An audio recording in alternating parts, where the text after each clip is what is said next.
नमस्कार, आप देख रहे हैं यूपी विशेष। मैं हूं आपके साथ तुषार कौशिक। लखनऊ से खबर है, सीएम योगी आदित्यनाथ ने आज असम और पश्चिम बंगाल के दौरे पर रहेंगे। 16 मार्च को असम जाएंगे सीएम योगी आदित्यनाथ और 17 मार्च को पश्चिम बंगाल के दौरे पर रहेंगे। पश्चिम बंगाल में तृणमूल कांग्रेस के खिलाफ हुंकार भरते नजर आएंगे सीएम योगी। स्टार प्रचारक के तौर पर पश्चिम बंगाल और असम में प्रचार करेंगे।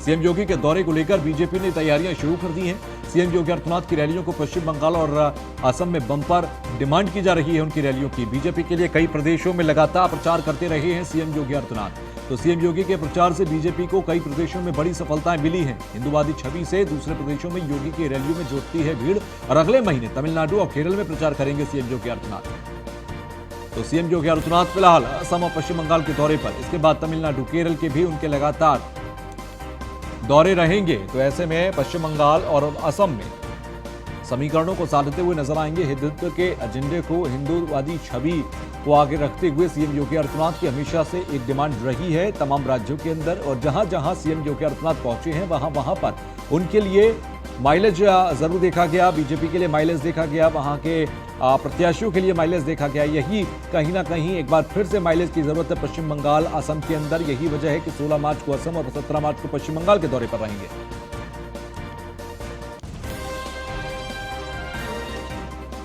तो सीएम योगी आदित्यनाथ के दौरे को लेकर बीजेपी ने तैयारियां शुरू कर दी हैं। 16 और 17 मार्च को ये दौरे रहेंगे सीएम योगी आदित्यनाथ के।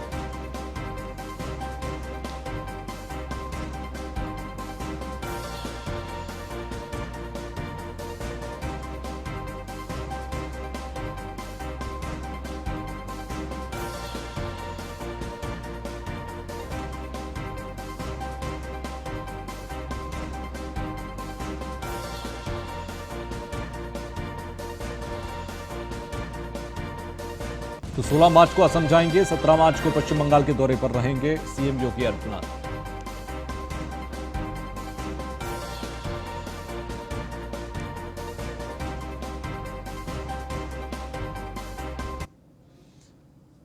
खबर फिरोजाबाद से है, जहां पर मंत्री स्वामी प्रसाद मौर्य ने योजनाओं का लोकार्पण किया। कार्यक्रम में कैबिनेट मंत्री ने लाभार्थियों को साइकिल वितरित की है। न्यूज वन इंडिया से खास बातचीत में समाजवादी पार्टी पर बरसे स्वामी प्रसाद मौर्य।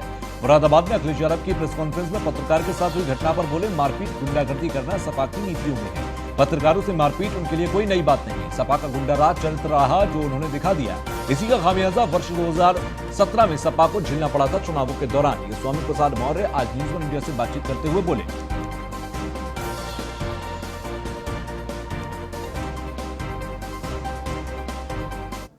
कैबिनेट मंत्री, श्रम मंत्री इस समय न्यूज वन इंडिया के साथ मौजूद हैं। आज फिरोजाबाद पहुंचे हैं। तो पहले तो आपका बहुत स्वागत है न्यूज वन इंडिया पे।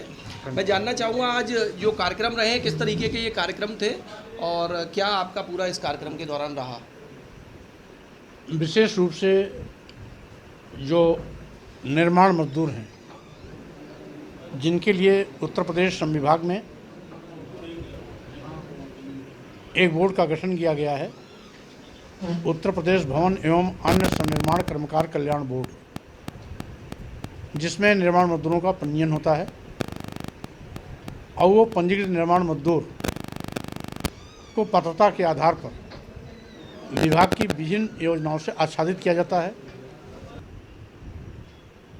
श्रमिक सामान्य बीमारी सहायता योजना के साथ साथ श्रमिक दुर्घटना, मृत्यु, विकलांगता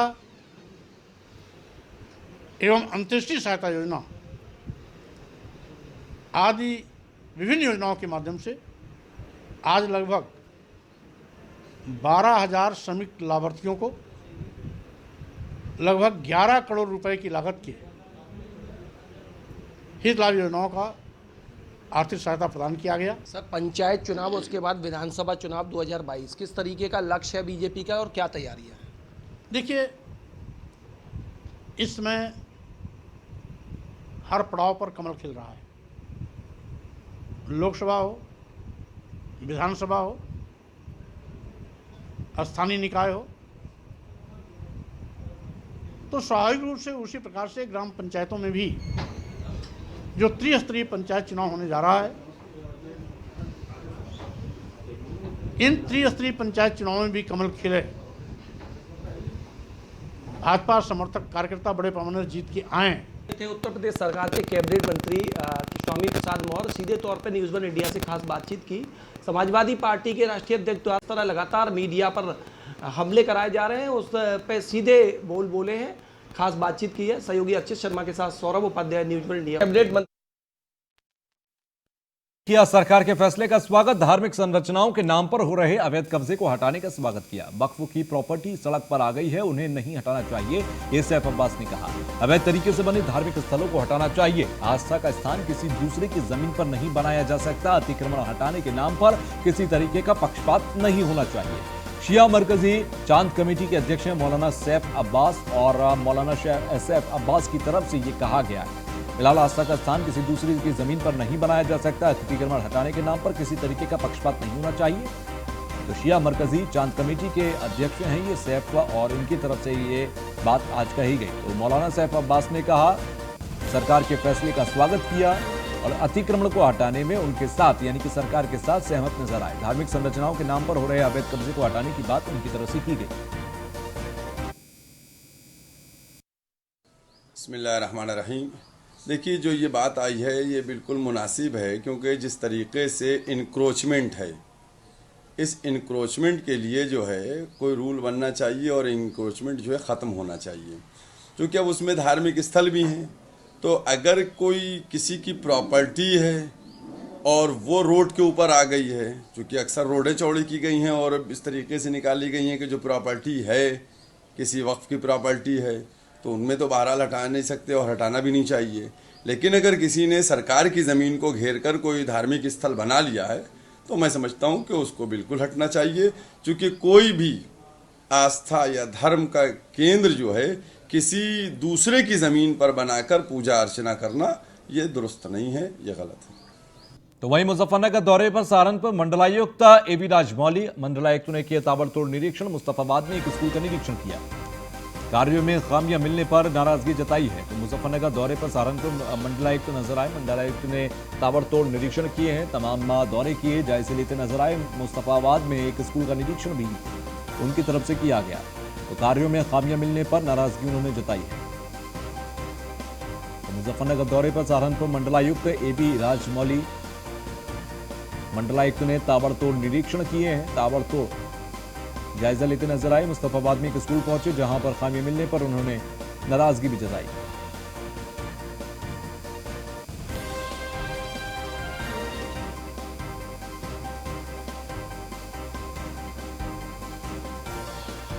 तो मंडलायुक्त ने ताबड़तोड़ निरीक्षण किए हैं और आपको बता रहे कि एबी राजमौली पहुंचे थे निरीक्षण करने के लिए।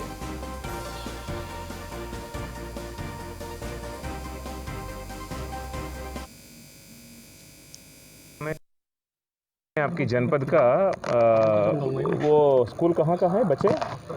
मुस्तफाबाद। वहाँ स्कूल देखा गया था। स्कूल में बच्चे थे, पढ़ाई ठीक चल रहा था, शौचालय वगैरह भी बना है। पिछले दिनों में हम लोग अभियान चला रहे हैं कायाकल्प के अंतर्गत, शौचालय और क्लासरूम ठीक ठाक रखने के लिए, वहाँ हैंडपम्प वगैरह पानी रखने के लिए।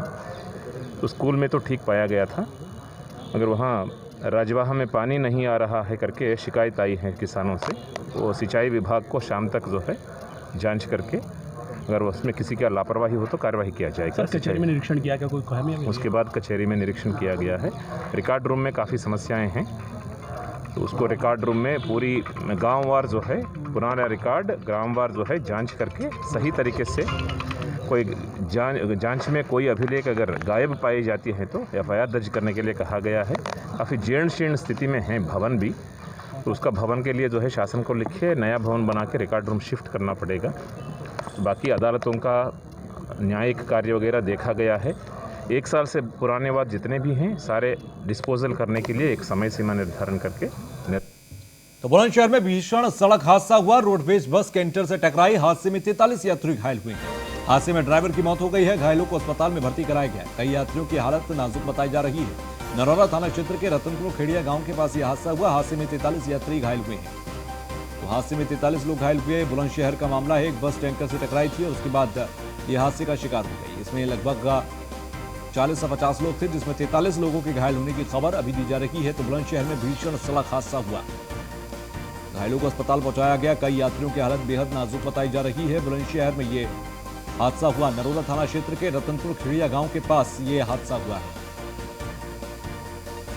43 यात्री इसमें घायल हुए। बुलंदशहर में भीषण सड़क हादसा, रोडवेज की बस और कैंटर आमने सामने से टकराए थे, जिसके बाद यह हादसे का शिकार हो गए।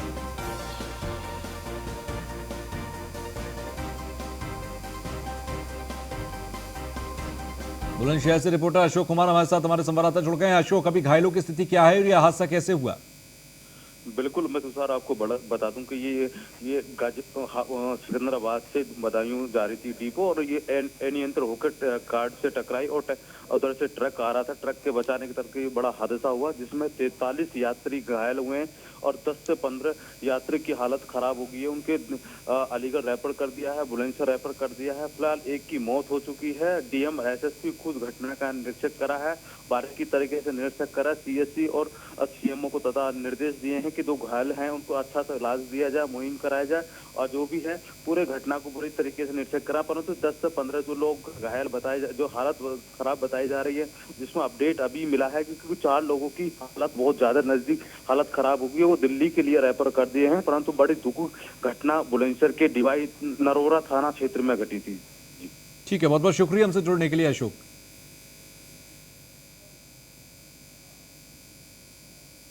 खबर मुजफ्फरनगर से है, जहां पर हत्या के आरोपियों को पुलिस ने जेल भेज दिया है। आरोपियों ने रेप के प्रयास के बाद बच्ची की हत्या की थी।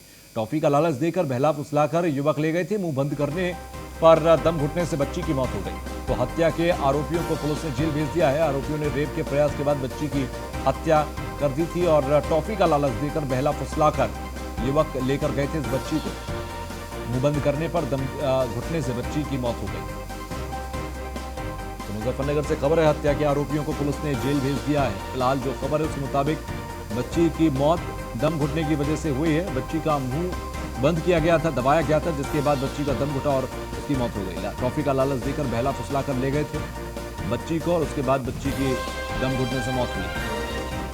तो हत्या के आरोपियों को पुलिस ने जेल भेज दिया है। मुजफ्फरनगर का मामला है, थाना जानसठ का ये मामला है। तो आरोपियों ने रेप के प्रयास के बाद बच्ची की हत्या की और टॉफी का लालच देकर बहला फुसला कर लेकर गए थे बच्ची को।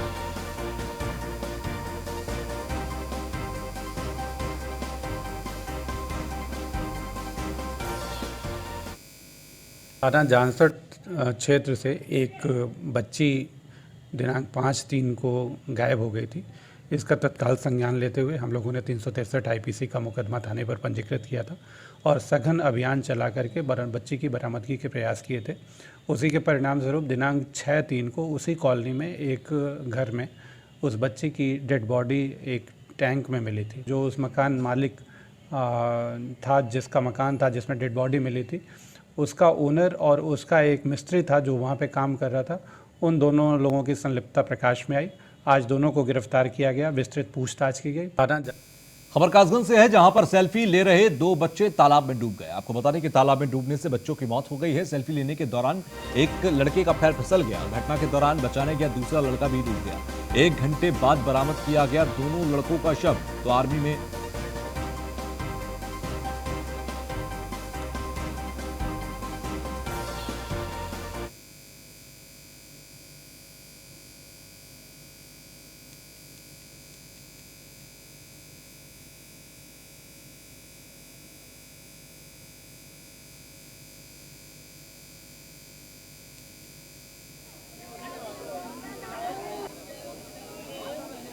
कासगंज से खबर है, जहां पर 2 लड़के जो सेल्फी लेने गए थे तालाब के पास, वहां पर दोनों की मौत हो गई। पहले एक लड़के का पैर फिसलता है तालाब में डूबने के दौरान, दूसरे लड़के ने उसकी मदद करने के लिए छलांग लगाई और उसी दौरान दोनों उस फंस गए और दोनों की मौत हो गई। तो तालाब में डूबने से बच्चों की मौत हुई है। कासगंज का मामला है, सेल्फी लेने के दौरान फिसला था बच्चे का पैर। घटना के दौरान बचाने गया दूसरा लड़का भी डूब गया है। तो सेल्फी ले रहे 2 बच्चे तालाब में डूबे हैं, उनकी मौत हो गई है।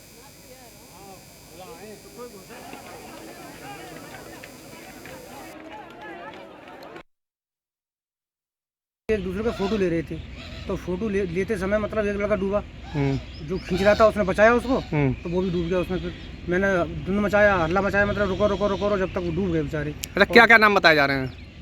समीर और गुरफान। कितनी उम्र है लगभग इनकी? एक की 18 साल है, एक की 13 साल है सर। तो क्या दोनों को मृत्यु घोषित कर दिया गया है, क्या है? हाँ, ख़त्म हो गए दोनों। कितनी देर बाद मिले हैं ये दोनों? सवा घंटे बाद। एक दूसरे का फ़ोटो ले रहे थे, तो फ़ोटो ले। खबर अब कानपुर से है, जहां पर पुलिस के हाथ एक बड़ी कामयाबी लगी है। फर्जी स्टैंप पेपर मामले में 2 गिरफ्तार किए गए। आरोपियों से 2.5 लाख के फर्जी स्टैंप और नोटरी बरामद हुए हैं। दोनों आरोपियों को पुलिस पहले भी भेज चुकी है जेल। लखनऊ कोषागार के 2.5 लाख के स्टैंप पेपर भी जब्त किए गए। स्टैंप पेपर्स को ब्लीच कराकर दूसरे राज्यों में करते थे पुनः उपयोग। तो पीड़ित ने प्रशासन से न्याय की गुहार लगाई है। साहब, मुझे इंसाफ दो, मैं आर्मी में सूबेदार हूं।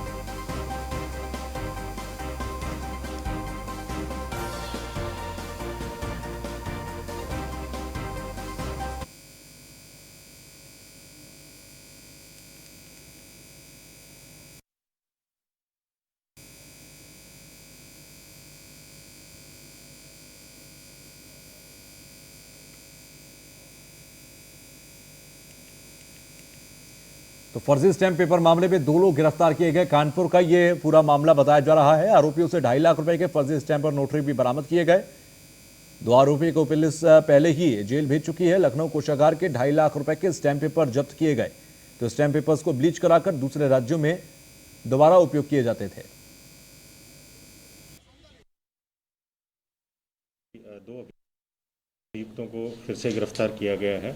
इसमें एक एफआईआर जो 13 जनवरी 2021 में पहले एक मुकदमा दर्ज किया गया था, जिसमें 2 अभियुक्तों को जेल भेजा गया था। उनसे जो फर्जी स्टाम्प और नोटरी टिकट मिले थे वो लगभग 5.5 लाख रुपए की वैल्यू के थे। उसी के क्रम में जब इसमें फर्दर जो इन्वेस्टिगेशन की गई और सर्विलांस के माध्यम से आज 2 अभियुक्तों को और गिरफ्तार किया गया है, जिसमें एक जो है वो चंदन कुमार है और ये जौनपुर यूपी के ही रहने वाले हैं, और एक इसमें महिला हैं जिनका नाम सरिता सरोज है, जो वैशाली जनपद बिहार की रहने वाली हैं।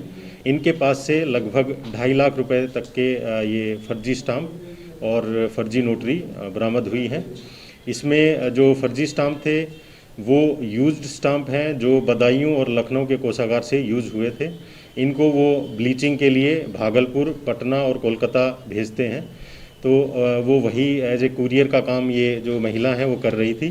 तो जो बर्रा पुलिस टीम के द्वारा इनको अरेस्ट किया। यूपी में पंचायत चुनाव से जुड़ी एक बड़ी खबर हम आपको देते हैं। हाईकोर्ट ने आरक्षण प्रक्रिया पर रोक लगा दी है। यूपी में पंचायत चुनाव पर ब्रेक लगा।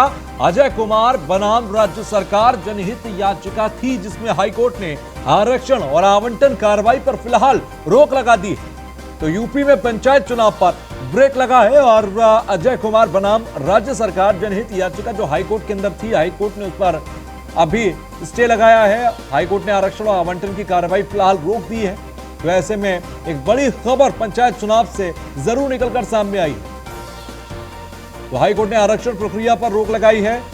यूपी में पंचायत चुनाव पर ब्रेक इससे जरूर माना जा सकता है। तो आरक्षण प्रक्रिया पर रोक लगाई गई। एक केस, एक याचिका डाली गई थी हाईकोर्ट में और उस याचिका को लेकर अब हाईकोर्ट ने अपना रुख दिया है और हाईकोर्ट की तरफ से इस आरक्षण प्रक्रिया पर फिलहाल रोक लगा दी गई है। तो यूपी में पंचायत चुनाव से जुड़ी एक बड़ी खबर।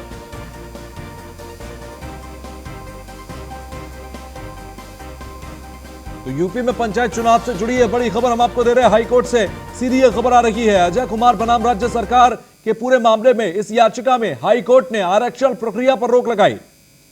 यूपी के पंचायत चुनावों को लेकर आरक्षण प्रक्रिया जिस तरह से लाई गई थी उस पर फिलहाल रोक लगा दी गई है।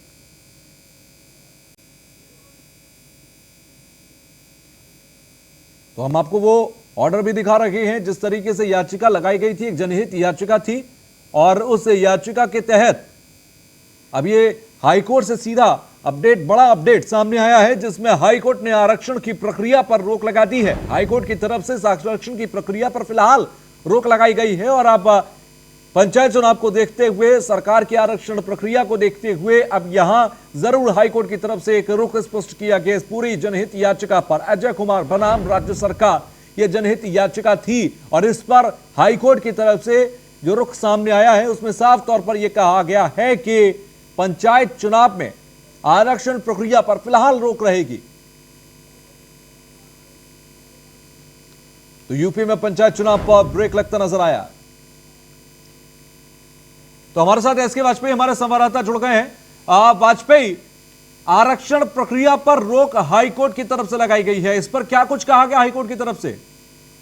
बिल्कुल, जिस तरीके से उत्तर प्रदेश सरकार ने आरक्षण व्यवस्था को लेकर जो सूची जारी की थी, जिसमें जो आरक्षण था वो चक्रानुक्रम के अनुसार पूरे प्रदेश भर का जारी किया गया था, उसको पंचायती राज विभाग ने उत्तर प्रदेश के सभी जिलाधिकारियों को निर्देशित किया था और जिसमें ये कहा गया था कि जिलाधिकारी अपने स्तर पर जिले का आरक्षण व्यवस्था जारी करेंगे, जिसमें पूरे प्रदेश भर के जितने भी ब्लॉक थे वहां पर आरक्षण सूची चिपकाई गई थी, जिसमें जो ऐसी सीटें थी जो पिछले 5 पंचवर्षीय में आरक्षित नहीं हुई है, उन सभी सीटों को आरक्षित किया गया था। अगर हम उत्तर प्रदेश की जिला पंचायत सदस्यों की सीटों को तो बात करें तो सिर्फ 22 जिले ऐसे थे जो आरक्षित नहीं हुए थे।